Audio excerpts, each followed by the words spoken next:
방송에서 제공하는 투자 정보는 투자 판단에 대한 조언입니다. 방송에서 제공하는 주식의 가치, 가격 상승 및 가격 하락에 대해서는 방송사에서 보장하지 않습니다. 이 시각 헤드라인 뉴스입니다. 도널드 트럼프 미국 대통령은 북미 정상회담 개최 장소와 관련해 우리는 사흘 안에 그것을 발표할 것이라고 말했습니다. 트럼프 대통령은 백악관에서 강요 회의를 주재한 자리에서 우리는 시기를 정했고 회담 장소를 정했다며 이같이 밝혔습니다. 한때 회담 장소로 직접 거론했던 DMZ 판문점에 대해서는 그곳은 아닐 것이라고 선을 그었습니다. 이에 따라 앞서 판문점과 함께 회담 장소로 자주 거론됐던 싱가포르가 유력해진 게 아니냐는 관측이 나옵니다. 뉴욕 증시 주요 지수는 국제유가 급등하며 에너지주 주도로 상승했습니다. 뉴욕 증권거래소에서 다우존스 산업지수는 전장보다 0.75% 상승한 24,542.54포인트의 거래를 마쳤습니다. S&P 500 지수는 전장보다 0.97% 오른 2,697.79포인트에 기술주 중심의 나스닥 지수는 1% 오른 7,339.91포인트의 장을 마감했습니다. 유가 급등에 엑선모빌과 쉐브론 등 핵심 석유 기업의 주가는 상승했는데 물가 상승의 부정적 영향에 노출된 유틸리티 분야는 0.75% 하락 마감했습니다. 국제 유가는 3%대 급등했습니다. 뉴욕 상업거래소에서 6월 인도분 서분 텍사스산 원유 가격은 배럴당 2.08달러, 상승한 72.14달러의 장을 마감했습니다. 이는 2014년 11월 이후 3년 6개월 만에 최고 수준입니다. 트럼프 행정부가 이란 제재에 들어가게 되면 공급 차질이 빚어질 것이라는 전망과 미국의 원유 재고가 큰 폭으로 감소한 것이 유가의 상승을 이끌었습니다. 지난 4월 미국의 생산자 물가가 시장 예상치를 밑돌며 물가 상승 압력이 완만할 수 있다는 점을 시사했습니다. 미 노동부는 4월 생산자 물가지수 PPI가 전월 대비 0.1% 상승했다고 발표했습니다. 월스트리트저널 조사치는 0.2% 상승이었습니다. 4월 PPI는 전년 대비 2.6% 상승했고 이는 지난해 12월 이후 가장 낮은 상승폭입니다.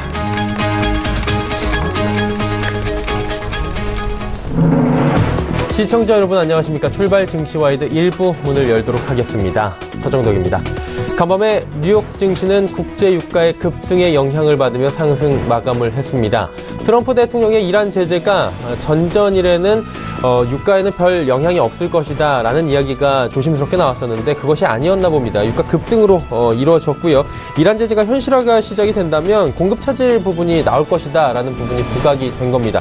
결국에는 가격 상승 요인이 될 수 있다라는 측면에서 유가는 급등을 했습니다. 또 10년물 국채금리 역시 3%대에 다시 재진입했는데 기존과 좀 다른 점들이 생겼습니다. 국채금리 급등에도 투매 현상이 발생하지 않았고요. 지수는 상승 마감을 했다는 겁니다.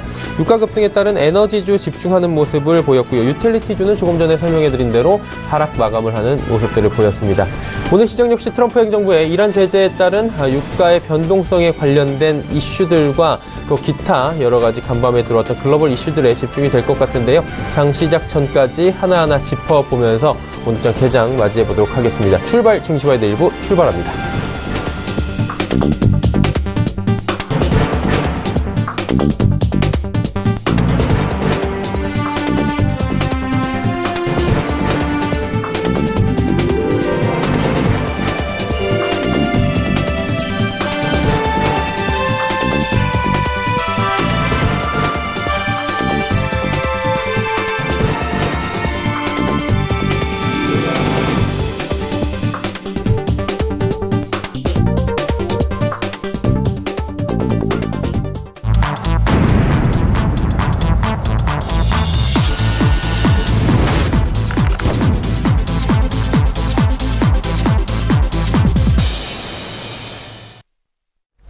시장 이슈 꼼꼼하게 짚어보는 시간 글로벌 시시각각 시간입니다. 헌터스 경제연구소 김진석 소장과 함께합니다. 안녕하십니까? 안녕하세요. 예. 첫 번째 이슈는 국제 유가 급등에 따른 미 증시 상승에 관련된 이야기를 좀 해봐야 될 것 같은데요. 도널드 트럼프 미국 대통령이 이란 핵협정 탈퇴 의사를 밝혔는데 이게 이틀 전이었습니다. 재밌는 거는 이 부분이 좀 기간도 좀 둘 것이다, 유예 기간 이런 얘기가 나오면서 급락을 했었는데 어제 또 급등이 나오면서 금융시장에 파장을 일으킨 겁니다. 뉴욕 증시 이슈들 한번 자세히 짚어볼까요? 네, 무엇보다 이번 11월 달에 트럼프 대통령의 중간 선거가 있죠. 실은 중간 선거의 의미는요, 트럼프 대통령이 지난 2년 동안 얼마나 잘했는지 이런 평가를 가지고 있는데, 현재까지 어떻게 보면 이제 북한과 미국의 정상회담을 앞두고 있기 때문에, 트럼프 대통령이 이번에 중간 선거가 잘 나올 것이다. 그것만으로도 트럼프 정책과 관련돼서 신뢰성이 계속 높아지고 있다. 이렇게 보겠고요. 따라서 오늘 증시가 좀 상승했습니다. 상승했던 이유는 여러 가지가 있는데, 앞서 말씀하신 것처럼 잠깐 좀 화면을 통해서 정리를 좀 해야 될 것 같습니다. 여전히 우리가 통상 미국의 T비율, 즉 재무성 10년 만기 채권에 대한 코멘트를 드리고 있는데요. 자, 눈에 띄는 것들은 지난 4월 25일 날 3.03을 기록했었습니다. 그 이후에 다시 한번 약세를 보이고 있었습니다만, 최근 이틀간 T비율이 이제 3% 밴드에 들어섰기 때문에 과거 학습 효과는 4월 25일 보실 것 같은데요. 3% 급등했을 때 다우지수를 좀 보실 것 같습니다. 4월 25일이면 아마 이쯤 되는데요. 이쯤 예상보다 미국의 지수가 하락했습니다. 어쩌면 이때는 하락했지만 최근 들어서 3% 다시 도달할 때 오히려 미국 다우지수 상승했다는 걸 보면 이제 미국의 10년물 채권은 이제 3% 도달하는 것을 미국 증시에서 그리고 미국 참여자들은 이미 인정하고 있다고 보겠습니다. 또한 유가에 대한 코멘트를 좀 들어볼 필요 있는 것 같은데요.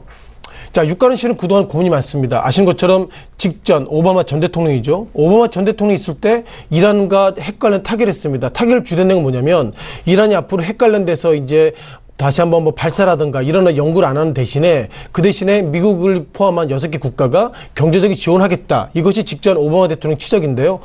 트럼프 대통령 그걸 바꿨습니다. 그러다 보니까 이란 입장에서 보면 우리는 핵을 어떻게 보면 이제 핵을 이제 폐기하려고 노력하는데 왜 미국이 저렇게 하고 있지? 그런 소리를 엇갈린 모습을 가지고 있고 결국 그것을 보면 트럼프 대통령은 이번에 북한과 그리고 미국의 회담을 앞서서 이제는 핵 관련돼서 어떻게 보면 핵을 중단하는 것이 아니라 핵을 폐기하지 않으면 이란처럼 지금까지 좋은 훈훈한 분위기를 다시 한번 깰 수 있다. 그런 시그널을 정확하게 시장에 전달했다. 이런 부분들이 오늘 미국 증시의 특징인 것 같고요. 또 하나 달러 인덱스를 먼저 유가를 다시 한번 말씀드릴 것 같습니다. 자, 유가가 오늘 같은 경우 70달러를 넘어섰습니다. 기본적으로 운전하시는 분들은 유가가 오른다? 결국 휘발유값이 오른다고 생각하시면 그렇죠. 휘발유값이 오르면 결국 물가가 오르거든요. 물가가 오르게 된다면 미국의 기준금리 인상과 맞물려서 미국이 결국 기준금리 인상이 좀 더 속도가 있을 것이다. 이런 이슈가 있음에도 불구하고 미국의 다우지수가 상승했다는 거 의미는 같습니다. 강조드려야 될 것은 저것이죠. 자, 유가가 상승했는데 결국 달러 인덱스가 최근 들어서 어떻게 보면 작년 한 해 동안 시장의 즉 이코노미스트의 고민은 뭐냐면 미국 경기가 상당히 좋아지고 있는데 왜 달러 인덱스가 하락하고 있을까? 그런 부분들이 2016년 12월 달에 달러 인덱스가 103 그리고 작년 말 같은 경우에 올해 초 같더라도 88인데요. 최근 들어서 4월 달 이후에 달러 인덱스 상승했습니다. 즉 물가가 상승한다. 기준금리가 인상하기 때문에 외국에 있는 딜러들이 결국 이제 미국의 달러가 강세로 할 것이다. 그런 기대감이 있기 때문에 어쩌면 지난 시기에는 상당히 미국 증시 관련돼서 악재가 됐던 즉 10년 만기 채권의 어떤 3%대 그리고 달러 인덱스의 강세 그리고 유가 상승이 이제는 미국 경기가 좋아지는 어떤 그 확신의 어떤 시그널이 있기 때문에 결국 지금부터는 미국의 다우지수가 이런저런 악재 속에서도 상승할 수 있는 여력이 되는 것 같고요. 그동안 북한과 미국 어떻게 보면 지역적 리스크가 상당히 부담이 컸는데 이제는 북한의 김정은 위원장이 미사일 둘러서 그 하와이나 괌을 공격하지 않는다. 그런 어떤 지역적 리스크 상당히 완화 이런 부분도 미국 증시의 상승에 큰 동력으로 작용했다. 이렇게 말씀드리겠습니다. 네.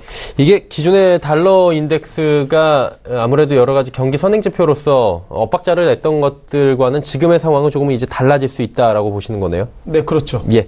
그러면 이제 핵 협정 탈퇴 부분과 함께 대이란 제재를 이제 미국 행정부가 곧 있으면 시작을 할 텐데요. 이게 3년 만에 재개한 겁니다. 그러다 보니까 조금 전에 계속적으로 이야기가 나오는 게 최근에 이제 유가 부분인데 오늘만 해도 70달러 넘어섰고요. 뭐 80달러 갈 것이다라는 얘기가 나오고 있습니다. 결국에는 이제 경제 제재로 인한 후폭풍에 대해서도 저희가 대비를 해야 되는 시점이 아닐까라고 생각이 드는데 전망들이 그렇게 박지만은 않을 것 같아요. 어저께 오늘하고 좀 다르게 나오고 있습니다. 예, 오늘은 말씀하신 것처럼 유가가 80달러까지 갈 수 있습니다. 얘기했는데 어제 유가가 하락했죠. 어제 유가가 예상보다 하락을 했기 때문에 예. 어제는 실은 골드만삭스 등 외국계 IB 입장에서 보면 유가가 상승하지 않을 것입니다. 즉 어제와 오늘이 유가 관련돼서 방향성이 틀린다는 걸 보면 기본적으로 유가에 대한 방향성을 우리가 정하기는 어렵다. 이렇게 좀 전제적인 말씀을 좀 드려보겠고요. 자, 중요한 것은 2015년으로 잠깐 돌아가야 되겠습니다. 2015년도가 어떤 이슈가 있었냐면 2015년도 7월이죠. 그때 오바마 대통령과 이란과 딜 잘해가지고 이제는 어떻게 보면 핵 관련돼서 이제는 개발 안 하는 대신에 경제 제재를 안 하겠다는 평가가 있는데요. 2015년도 7월로 잠깐 돌아가겠습니다. 2015년도 7월이 이쯤입니다. 이쯤 되죠. 이쯤 이후에 결국 이제 이란이 그 핵 관련돼서 안 하는 대신에 어떻게 보면 유가 관련돼서 상당히 좀 풀어주겠다는데 이란이 그동안 어려웠습니다. 그러니까 이제는 수출 제재가 풀리는 대신에 2015년 7월 달 이후에는 유가를 많이 풀었는데요. 오히려 그럼에도 불구하고 유가가 예상보다 약세를 보고 있었습니다. 제가 볼 때 2015년도 7월부터 2016년도 약 2월까지 유가가 소위 하락을 넘어서 급락했던 이유는 이렇게 해석하면 좋겠고요. 어떻게 보면 이란이 그동안 결국 그나마 장점이 있는 것이 원유인데 원유를 그동안 수출 못했다가 2015년 7월부터는 수출하게 되죠. 그러니까 예상보다 유가를 덤핑을 해서 시장에 많이 풀어냈다. 그런 속에서 유가가 2016년도 2월까지는 배럴당 20달러가 하락했고요.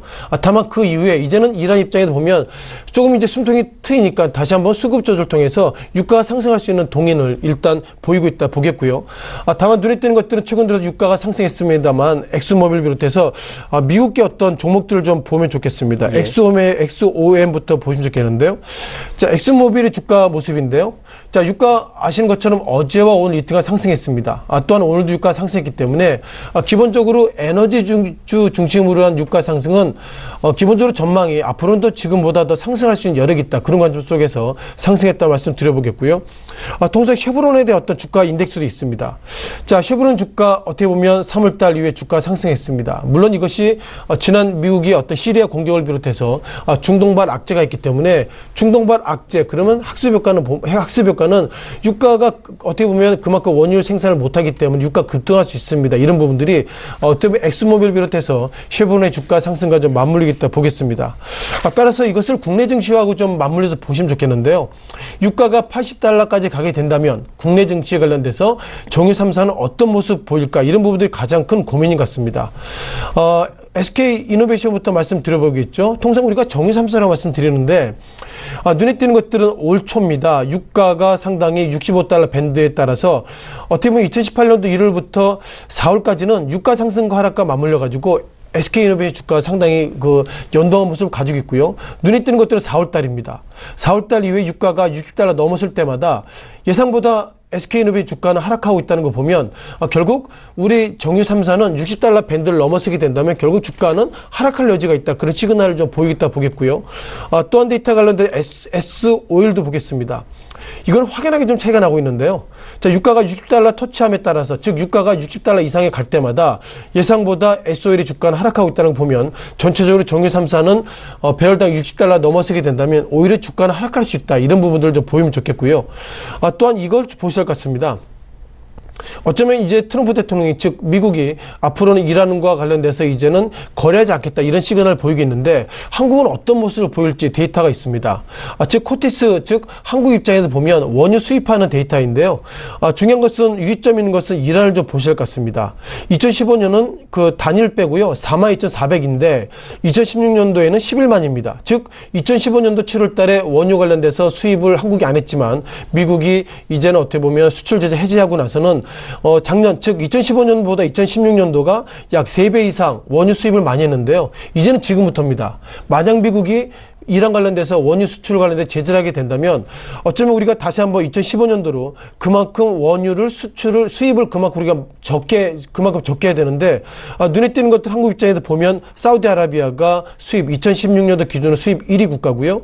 또한 쿠웨이트 그리고 이라크 또한 이란인데 가장 눈에 띄는 것들은 이제는 이라크, 쿠웨이트, 그리고 사우디아라비아가 이제 한국이 어떻게 보면 이란 관련돼서 원유 수입을 못하게 된다면 사우디아라비아나 이런 데서 오히려 원유 가격을 올릴 수 있기 때문에 전체적으로 오늘 앞서 보셨던 차트 관련돼서 정유 3사의 주가가 하락했다는 거 보면 기본적으로 국내 증시 관련돼서 유가가 고유가 그리고 원화 강세가 되고 그리고 이런 트렌드를 간다면 얼떨결에 원화 강세를 넘어서 원유도 결국 한국 경제의 2018년도 상승의 동력을 상당히 훼손할 수 있다. 그런 관점으로서 이번에 후폭풍 좀 크다고 보겠습니다. 예. 그렇다면 이제 어제 한중일 정상회담이 있었고요. 여기 결과도 괜찮게 나온 것 같습니다. 판문점 선언을 지지하고 북미 정상회담의 성공을 촉구한다. 이런 내용을 특별 성명을 채택을 한 겁니다. 그러다 보니까 한중일 3국이 한반도 비핵화에 대해서 한 목소리로 지금 지지를 하고 있기 때문에 북미 간의 정상회담도 좀 잘 되지 않을까라는 의견들이 나오고 있습니다. 정세 한번 판단해 보는 것도 괜찮을 것 같은데 긍정적으로 보시겠죠? 일단 그렇게 보는 것이 맞을 것 같습니다. 요즘 주식을 하면서 요즘은 글로벌, 아베노믹스를 비롯해 수많은 것들 믹싱해서 말씀을 좀 드리는데요. 자, 아시는 것처럼 어저께 도쿄에서 한국, 중국, 그리고 일본의 정상회담을 했습니다. 물론 기본적으로 기계적인 표현인지 몰라도 지난 4월 27일 날, 즉 판문점 회담에 대해서 상당히 잘했다 이런 평가가 있는데 서로 간에 좀 속내가 다른 것 같습니다. 자, 무엇보다 일본의 아베 총리 관련돼서는 최근 들어서 어떻게 보면 스캔들이라고 그러죠. 아베 총리가 아는 친구가 있는 그 대학교에 수의학과를 정말 이렇게 적정하게 하면 안 되는데 그것이 어떻게 통과됐다. 그런 부분 통해서 아베 정권이 최근 들어서 고민을 많이 가지고 있고요. 그러다 보니까 남한과 북한 그리고 남한과 어떤 미국 이런 어떤 이슈 속에서 일본은 어떤 역할을 했냐 그런 고민 가운데서 어저께 한중일 정상회담을 일본이 열었다. 그런 부분은 결국 아베 총리가 이번에 북한과 그리고 미국의 정상회담 관련돼서 우리도 어떤 역할을 했다. 즉 일본 패싱 이런 부분들에 있어서 일단 해소됐다. 그런 입장에서 일본 입장에서는 일단 득이 있는 것 같고요. 자, 또 중국을 좀 보셔야 할 것 같습니다. 중국도 비슷한 패턴입니다.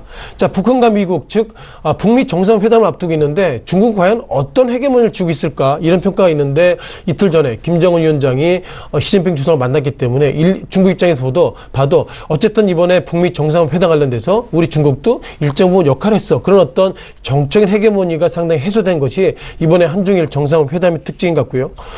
다만 한국은 중국을 바라볼 때 여러 가지 고민을 많이 가지고 있습니다. 즉 사드 배치 관련돼서 그동안 많이 한국과 중국이 좀 논란이 있는데요. 자, 북한이 아직까지 정해진 건 아니지만 우리는 이제 비핵화를 하겠습니다. 이렇게 된다면 중국은 한국이 요구하는 사항이 그것입니다. 자, 그러면 사드 철수에 이런 얘기가 있을 때 과연 우리가 어떤 얘기할지 그런 부분들 상당히 고민을 가지고 있고요. 지난 3월 달에 양제쯔 중국의 시진핑 특사라는 분이 한국에 와서 이제 한국 관련돼서 잘 해주겠다 이런 얘기 했는데 딱히 손에 쥐는 건 없습니다. 지금 있다면 한국 관련돼서 여행 관련돼서 지금까지 2개 지역에서 이제 오케이 됐는데 또 다른 2개 소위 성에서 한국 관련돼서 단체 여행 이런 부분들을 풀어주겠다는데 이런 부분 가지고는 아직까지 큰 틀의 의미가 없는 것 같고요. 따라서 한국 관련돼서는 지난 4월 27일 날 그러니까 어떻게 보면 남한과 북한이 4월 27일 만났는데 그 이후에 과연 우리가 증시가 얼마나 영향을 미치는지 좀 잠깐 보시면서 시장에 대해 고민할 것 같은데요.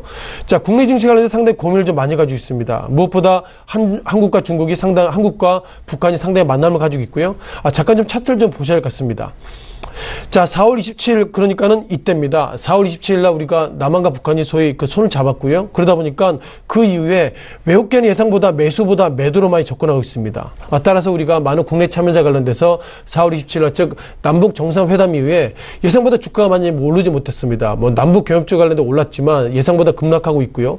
눈에 띄는 것들은 4월 30일 날 외국계가 2,430억 이후에 예상보다 매도가 많이 있다는 걸 보면 이번에 그 남북 정상회담이 아직까지 정확하게 정리가 되고 있지 않고 또한 북한과 미국이 정상회담이 되더라도 어떻게 보면 이것이 현실적으로 되기에는 한국이 지금 추경도 지금 정리가 안 돼 있고요. 또한 남한과 북한 관련돼서 판문점 회담이 현실적으로 되려고 그러면 비전 이런 부분이 통과되고 있지 않다는 걸 보면 전체적으로 느낌은 훈훈하지만 기본적인 디테일은 예상보다 약세인 걸 보면 이번에 4월 27일 날 이후에 주가는 약세 구조 들어가는 것이 이런 부분들이 좀 큰 고민으로 작용하고 있다고 말씀을 드리겠습니다. 네.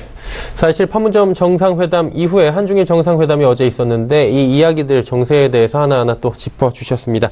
헌터스 경제연구소 김진석 소장과 이야기 나눠봤습니다. 고맙습니다. 고맙습니다.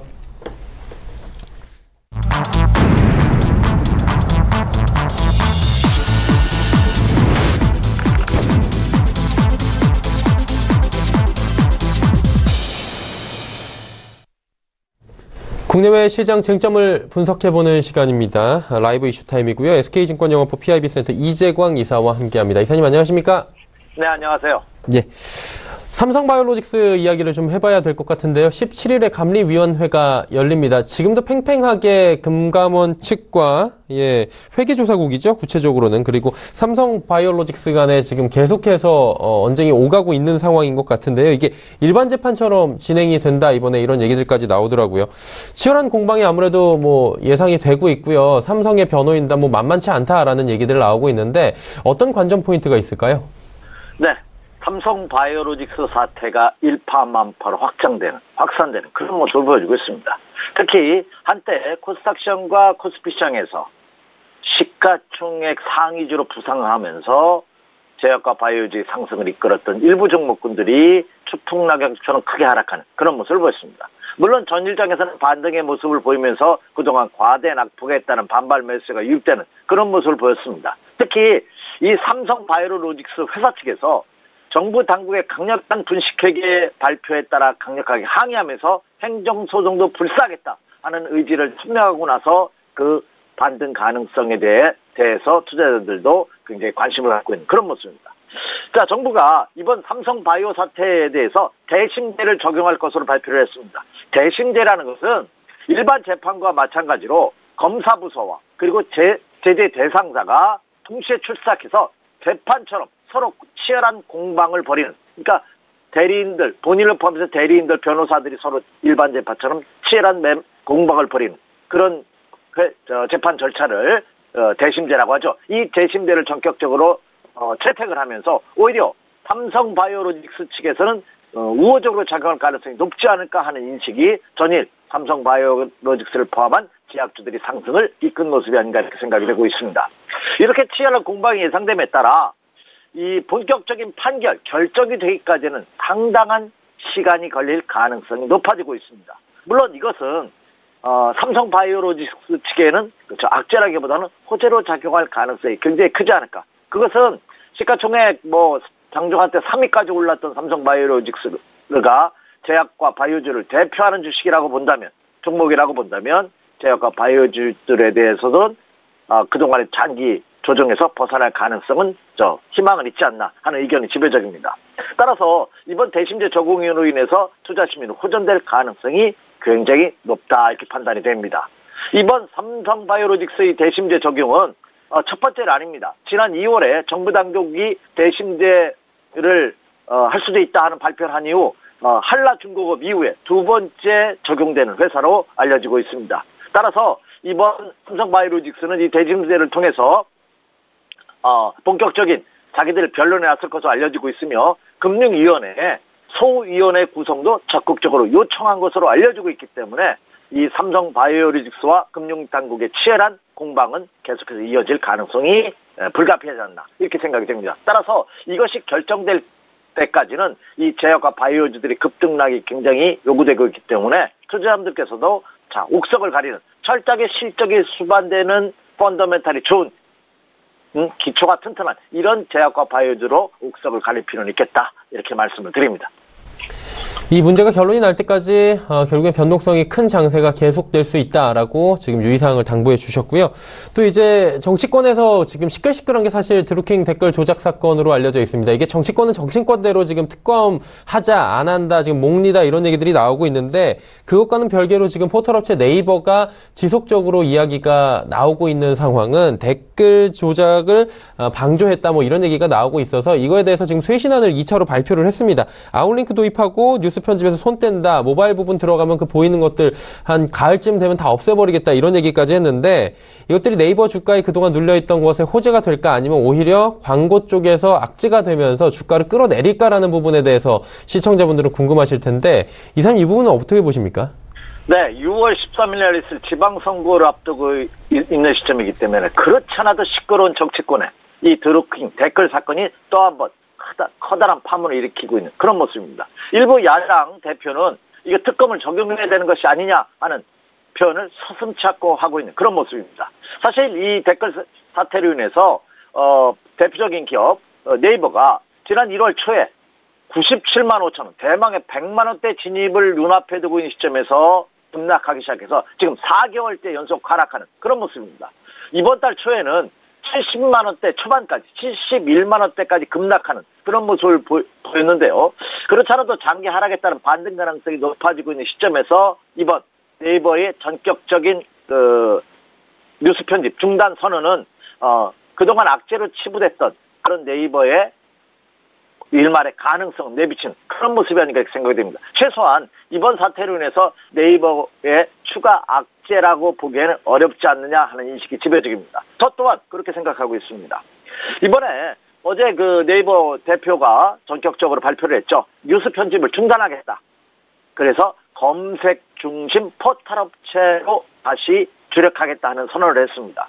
그래서 뉴스 그 편집은 언론사에 각자 맡기겠다.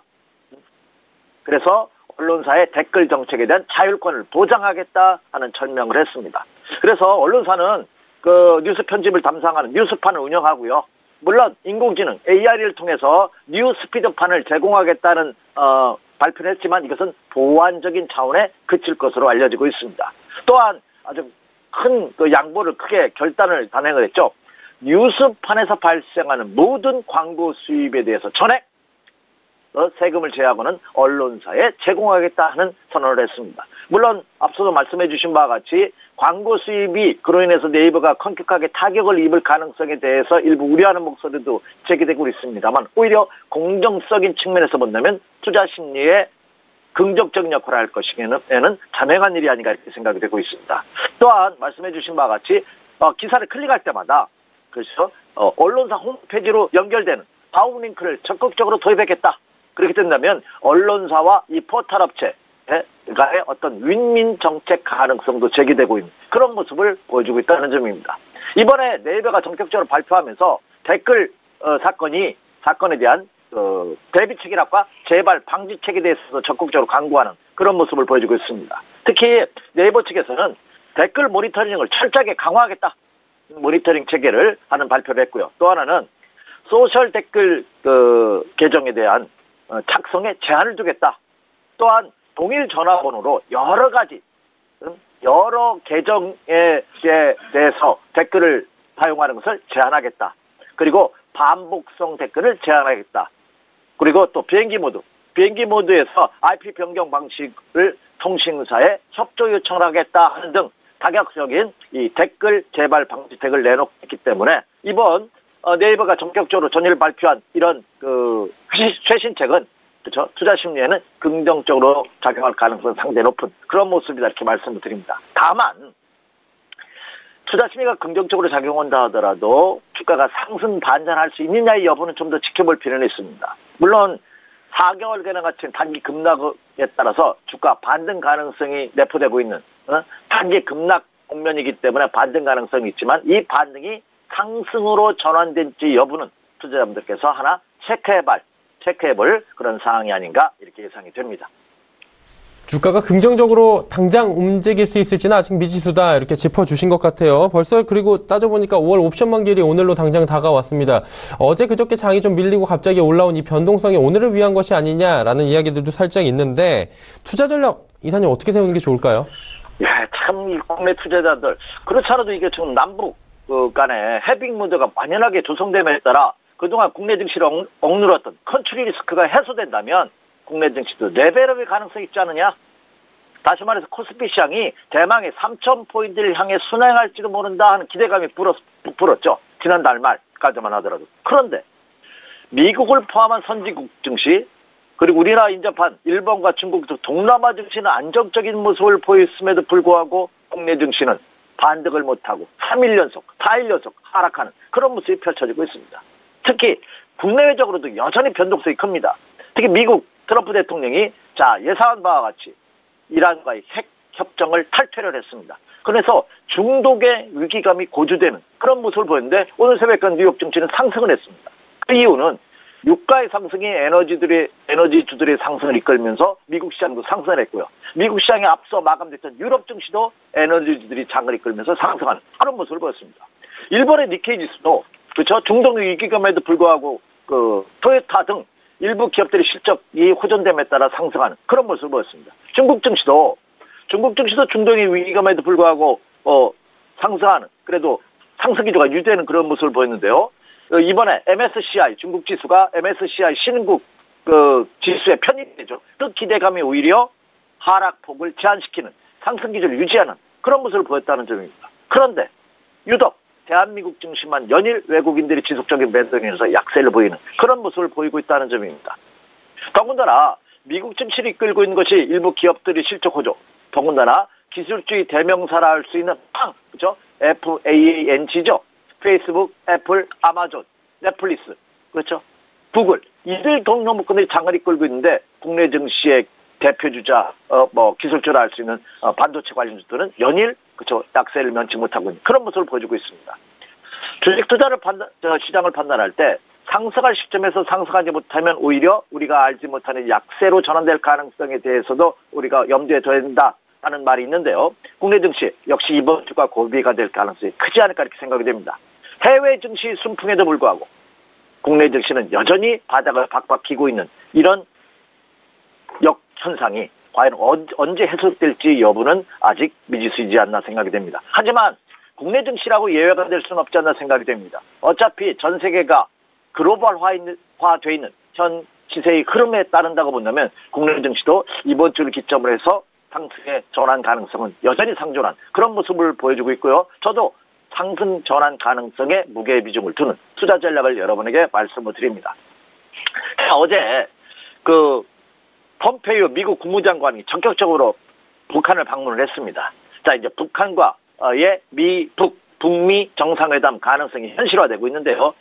우리는 DMZ에서 판문점에서 미국과 북한 그리고 북한과 미국 간의 정상회담이 열렸으면 그 어떤 상징적인 효과가 크지 않을까 생각이 드는데 오늘 새벽에 트럼프 대통령의 발언을 통해서 판문점에서는 열릴 가능성이 희박해진 그런 모습을 보이면서 좀 아쉬움을 남습니다만 어쨌든 이 북미 대화 또한 국내 증시에 긍정적으로 영향을 미칠 가능성은 높을 것으로 이렇게 보입니다. 또 하나는 어제 문재인 대통령께서 일본으로 날아가셨죠. 그래서 한중일 정상회담이 일본에서 펼쳐졌습니다.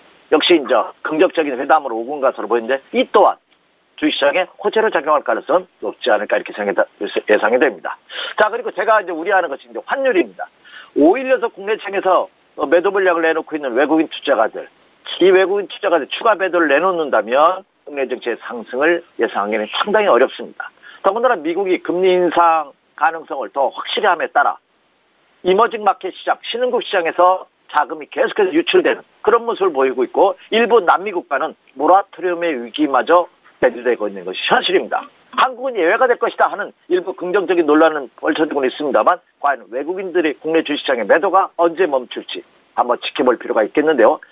그 핵심 지수가 체크포인트가 원달러 환율 동향입니다. 어제 원달러 환율 동향이 4원 40전 상승을 했어요. 그래서 1080원 90전으로 마감을 했습니다. 아직은 괜찮습니다. 환율 시장이 안정되고 있기 때문에 외국인의 급속한 이탈, 매도는 없을 것이다. 제가 여러분에게 말씀드릴 수가 있겠는데요. 따라서 이 환율 시장 동향은 계속해서 면밀한 체크가 필요하겠고 말씀드린 바와 같이 1100원 선을 돌파한다면 증시에 악재로 작용할 가능성이 높기 때문에 원달러 환율 동향 지속적인 체크가 필요하다. 아직은 괜찮다 이렇게 말씀을 드립니다. 자, 오늘 말씀해 주신 바와 같이 옵션 만기입니다. 오늘은 5월 달이기 때문에 옵션만의 만기입니다. 그래서 시장에 큰 영향은 없을 것으로 보여지고 있고요. 삼성전자 액면 분할로 인해서 거래가 중지되면서 선물과 현물 시장의 시장 베이시스가 역전 현상이 벌어졌는데 이제 정상화되는. 그래서 오늘은 프로그램 매수가 한 2,100억 정도 유입될 가능성이 높다. 최소한 프로그램 매도보다는 매수로 전환될 가능성이 높기 때문에 오늘 옵션 만기가 증시에 역시 악재보다는 호재로 작용할 가능성이 높지 않을까 이렇게 예상이 됩니다. 이 사항들 한번 체크해 주시기 바라고요.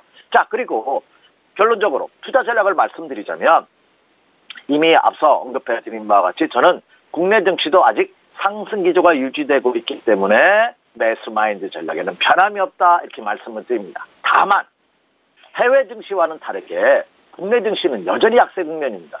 여기서 추가 하락을 보인다면 이거 추세의 이탈입니다. 여기서 추가 하락을 하면 안 돼요. 그래서 매수 마인드 전략은 유효합니다. 하지만 상승 시에 한해서 매수하는 선별적인 매매 전략이 필요하다 이렇게 말씀드립니다.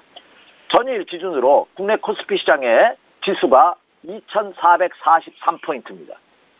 이것이 반등을 보면서 2,474포인트, 적어도 30포인트 이상 상승을 해줘야 됩니다. 그래야 어느 정도 안심을 할 수 있습니다. 그래서 철저하게 매수 마인드 전략에는 변함이 없지만 상승시 매수 전략이다죠. 종목도 마찬가지입니다. 지수를 말씀드렸지만 종목도 왜냐? 지금은 상승을 해야 될 시점이지 하락하면은 투자 이탈로 이어질 가능성이 없다. 그래서 종목도 철저하게 상승하는 종목, 강한 종목 위주의 선별적인 매매 전략이 요구되고 있다 이렇게 말씀드립니다. 자, 그렇다면 우리가 관심을 가져야 될 종목군들은 어떤 종목이 있는지 살펴보죠. 먼저 삼성전자가 이끄는 반도체 관련주 여전히 실적 호전 중입니다. 눈여겨보시기 바라고요. 그리고 건설주, 일부 중동 위기가 문에서 건설주의 악재가 될 것이다 하는 일부 논란도 있습니다만 건설주에 대한 매력은 저는 충분히 더 있지 않나 생각이 됩니다. 자, 그리고 현대그룹주, 남북 경협 관련해서 최대의 수혜주가 현대그룹주이면은 명확 관여한 거기 때문에 현대그룹 관련주들 한번 눈여겨보시기 바라고요. 자, 그리고 모두에도 언급해드렸습니다만 장기 과절 악폭에서 턴어라운드 할 가능성이 높은 제약과 바이오주, 실적들이 굉장히 좋은 일부 우량 제약사를 중심으로 한 매수 전략 한번 펼쳐보십시오. 이렇게 말씀을 드립니다. 이상입니다. 네, 매수 우입에는 아직도 변함이 없고 시장 상황은 긍정적이긴 한데 아직까지 좀 경계감들이 없어진 건 아니니까 하나하나 돌다리 두드려보고 건너자 이렇게 정리를 하도록 하겠습니다. SK증권 영업부의 PIB센터 이재광 이사와 함께했습니다. 감사합니다. 네, 감사합니다.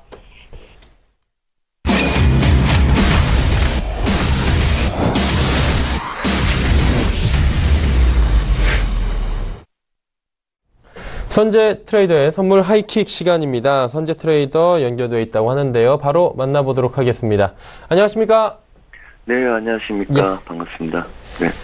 일단 국내 선물 시장부터 먼저 말씀을 들어봐야 될 것 같은데요. 선물 시장 어떤 흐름 보이고 있는지 그리고 어떤 대응 방향성이 필요할지 짚어주시겠습니까?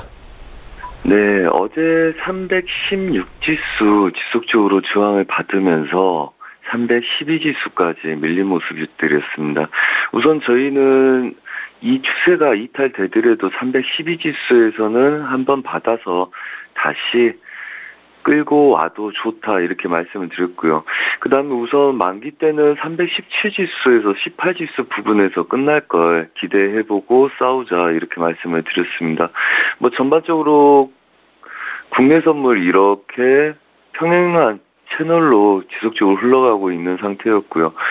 야간장 때도 316지수를 지속적으로 넘어가지는 못하고 있는 모습들 보이고 있습니다. 하지만 312지수 아래 구간은 아직 강력한 매물대가 형성되어 있기 때문에 아직은 얘네들이 추세로 빠지는 것보다는 다시 부하권으로 들어올 수 있는 전략들이 유효하겠다 이렇게 예상을 하고 있고요.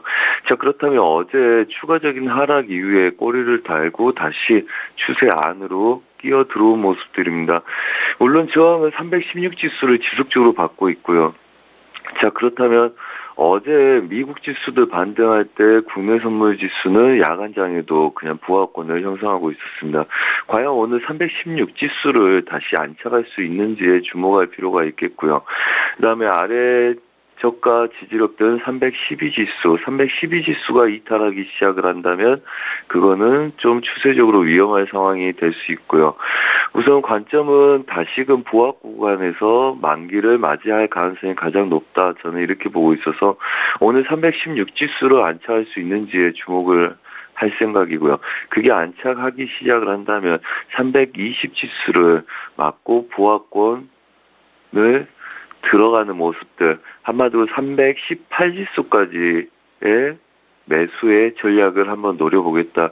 단 시가가 시작되면 아래 구간에서 지지력을 받아내는지를 먼저 볼 필요가 있겠고요. 그 다음에 무리해서 316지수 부분에서 쫓아갈 필요는 없겠죠. 우선은 눌림목에서의 매수 지지력들 확인한 다음에 눌림 매수 부합권 매매 전략으로 펼치겠다. 아마도 이 추세를 오늘 넘어가는지 한번 집중해서 보겠다는 이야기고요. 자, 그렇다면 우선은 저희 기법상 채널 중심 자리들 잘 지키는지 보시는 게 중요하겠다. 아마도 312지수까지 밀렸지만 다시 들어올림 아이들이 314지수 지키고 오늘 316지수가 넘어갈 수 있는지에 주목하면서 보겠다. 이렇게 말씀을 드리겠습니다. 이사입니다.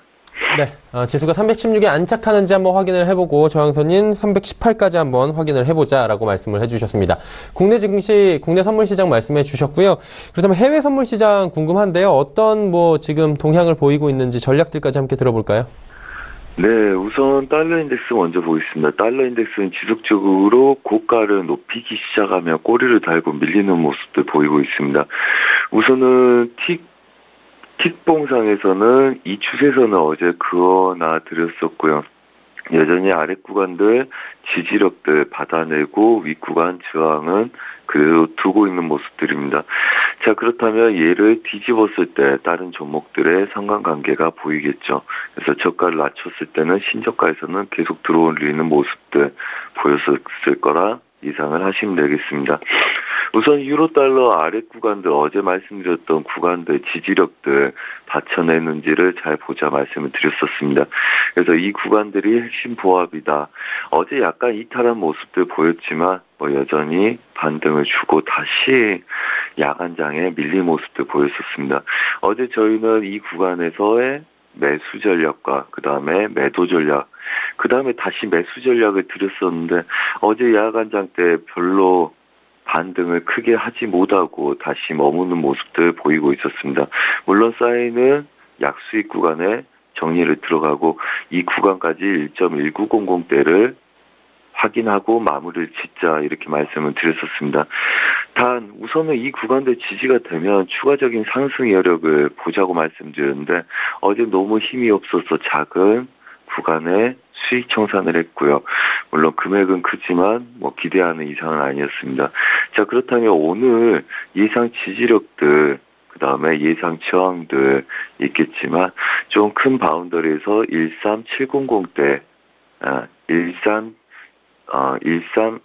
1.18, 730대 지지력들을 볼 생각이고요. 한마디로 추세를 약간 무너뜨리더라도 아래 저가를 깨지 않으면 좀 추가적으로 지지력들을 확인해서 보겠다는 이야기겠죠. 자, 그리고 1.19070대. 한마디로 이 저항들 다시 한번 체크하는 걸 봐야 되기 때문에 우선 수렴 구간을 인정하고 나서 아시아 시장을 넘어가서 얘네들이 돌파가 있다면 아래 구간은 힙소 구간 지지력들 그 다음에 윗 구간은 다시 고점 저항들을 뚫을 수 있는지를 보겠다. 한마디로 이 구간에서는 다시 지지력들 받아서 부하권 좀 형성하는지를 보겠다는 전략이겠고요. 그 다음에 크루드오일 좀 보겠습니다. 자, 크루드오일 어제 70.3040대를 안착하는 모습들 보였었습니다. 그것도 아시아 시장에 돌파하는 모습들 보였고요. 그 다음에 그 이후에는 지속적으로 채널 구간 형성하면서 이쁘게 우상향의 그림들 보여주는 모습들입니다. 한마디로 이 구간을 뚫은 이후부터는 이 기준을 중심으로 지지력을 받아내고 있는 듯한 모습이죠. 물론 추세 상단부는 72달러 부근 한마디로 71.8090대에 놓여 있겠지만 이 자리들을 테스트하지 않고 지속적으로 우상향의 보합권 매매 모습만 보이고 있다. 자, 그렇다면 우선 중심 자리를 지키려고 노력하는 모습들 지금 보이고 있고요. 이 중심 자리를 지키는 모습들 추가적인 상승 여력이 있는지를 봐야 되겠다. 그래서 우선은 하단부 지지력은 70.80을 두고 매매를 할 생각이고요. 그 다음에 윗구간 상단부 제약은 100pb 여분에 71.80까지의 저항을 두고 어제 채널 하단부 지지력의 상단부 저항까지를 놓고 매매 전략을 펼치겠다. 한마디로 뚫기 전에는 쫓아가는 모습들, 쫓아가는 배팅을 하지 마시고요.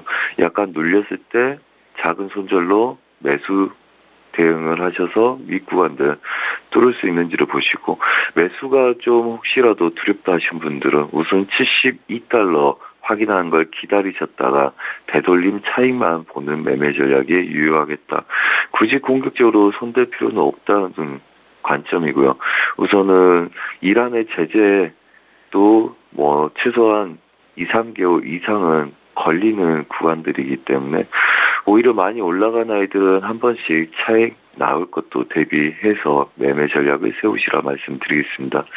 자, 그 다음에 골드입니다. 골드 아래 구간 지지력에서 여전히 보합권 형성하는 모습들입니다.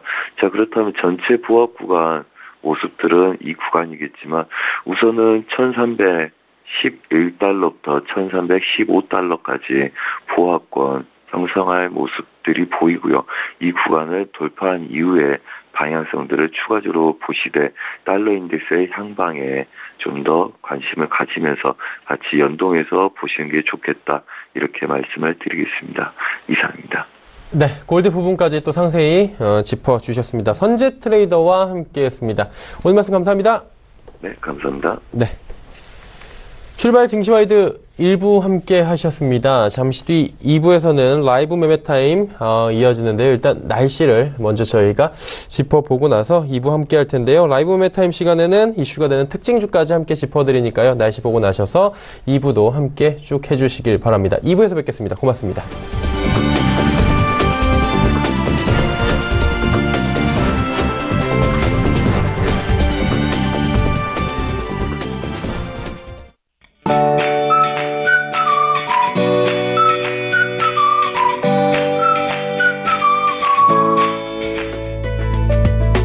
안녕하세요. K웨더 라이프스타일 예보 윤지향입니다. 오늘 전국이 대체로 맑은 가운데 낮 동안 따뜻하겠습니다. 한낮에 서울 23도, 대구 24도, 오늘은 동해안도 기온이 크게 올라서 강릉 23도로 예상되는데요. 일교차가 매우 크게 벌어지겠습니다. 미세먼지 농도는 전국에서 보통 단계를 보이겠습니다. 다만 강한 자외선에는 유의하셔야겠고요. 일최고 오존 농도도 나쁨 단계로 예상돼 한낮에 장시간 야외 활동은 자제하시는 편이 좋겠습니다. 위성 영상입니다. 현재 전국이 대체로 맑은 하늘 보이고 있고요. 강원 산간과 서해안 등 전국 곳곳에 안개가 짙게 끼어 있습니다. 안개는 오전 중 대부분 흩어질 것으로 보입니다. 오늘은 서해상에서 남동 지나는 고기압의 영향을 받겠습니다. 자세한 지역별 날씨는 나절 예보로 알아보겠습니다. 전국이 대체로 맑겠습니다. 낮 기온 서울과 대전 23도, 춘천 24도로 어제와 비슷하거나 조금 높겠습니다. 동해안 지방 한낮에 속초, 강릉 23도로 어제보다 10도 이상 높겠습니다. 큰 일교차에 유의하셔야겠습니다. 남부지방의 낮 기온 광주 23도, 대구 24도로 예상됩니다. 한낮에 약간 덥게 느껴질 수 있겠습니다. 물결은 동해상에서 최고 2.5m로 약간 높게 일겠습니다. 토요일부터 일요일 사이에는 전국에 비가 내릴 것으로 전망됩니다. 날씨였습니다.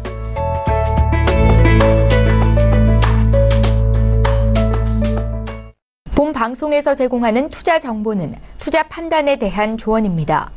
방송에서 제공하는 주식의 가치, 가격 상승 및 가격 하락에 대해서는 방송사에서 보장하지 않습니다.